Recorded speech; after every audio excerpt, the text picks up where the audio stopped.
The first person to hug the grieving mother at the crime scene was the murderer. The first person to demand justice from the detectives was the murderer. The first person the family trusted to point fingers at someone else was the murderer. And this is the story of a Staten Island home where the killer didn't climb through a window. He walks through the front door. August 10th, 2005, 7:30 p.m., Seema Parsi arrives at her Staten Island home. A normal evening. Nothing out of the ordinary. She puts the key in the lock, turns it, pushes. The door opens 2 inches, then stops. Something is blocking it from the inside. She shoves harder, forces her way through the gap, and the second she steps inside Telmer, she freezes. Her living room is destroyed, furniture flipped, drawers ripped open, papers scattered everywhere. First thought, robbery. Second thought, the one that hits like a fist to the chest. Where is my daughter? She runs upstairs. Eliza's bedroom door is closed. Locked. Eliza never locks this door. She pounds on the wood, screams her daughter's name. Silence, then she makes a call, not to 911, yet to Eliza's workplace. The boss answers. Seema asks if Eliza showed up for her shift. She never came in today. That's when her hands start shaking. That's when she finally dials 911.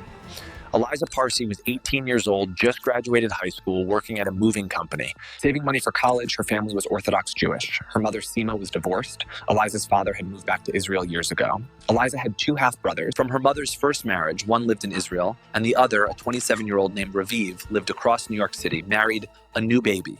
Running the family's struggling kosher cookie business, Eliza and her mom rarely saw him. He was busy, stressed, distant. On the outside, Eliza's life looked quiet. Traditional, controlled, but Eliza had a secret, and she had created profiles on dating websites back in 2005 that was still new, risky. She was messaging men from all over New York City, men outside her faith, and men her mother would never approve of, because this had happened before Eliza had handled.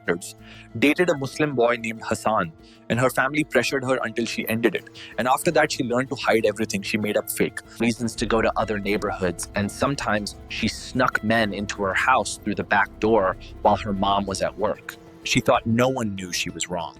The afternoon of August 10th, Eliza is home alone. She's sitting on her bed, flipping through. A fashion magazine checks the time she needs to get ready for her 2 p.m. shift, but first she logs into her computer and checks her dating profiles.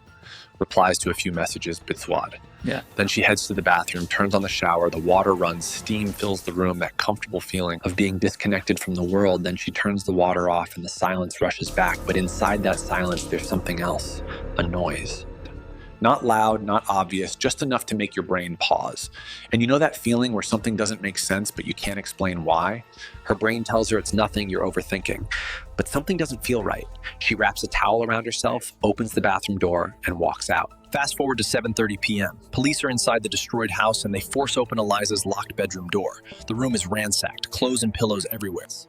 The mattress is pulled off the bed frame, leaning against the wall and on the floor, Eliza's body, Right. and she was found under the mattress and a pillow was over her face. No visible wounds, no knife, no gun. She was likely suffocated. This wasn't a robbery. Someone walked into this house without forcing entry, tore everything apart, killed an 18-year-old girl, and left. Steps forward, demanding answers, demanding action. Why aren't you arresting my sister's killer?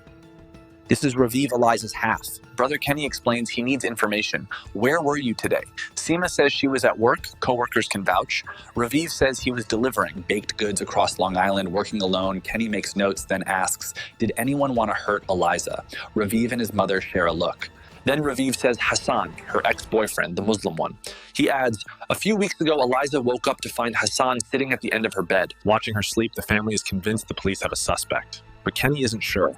Something about this crime feels controlled, not emotional, not jealous, different. Investigators check Eliza's computer. They find messages arranging to meet another man the day before her death. They track him down, question him. He admins everything. He was there. They were together, but he left. His alibi checks out. His DNA is there, but it's from the night before, not the time of death. Then the full DNA results come back. 2 different people.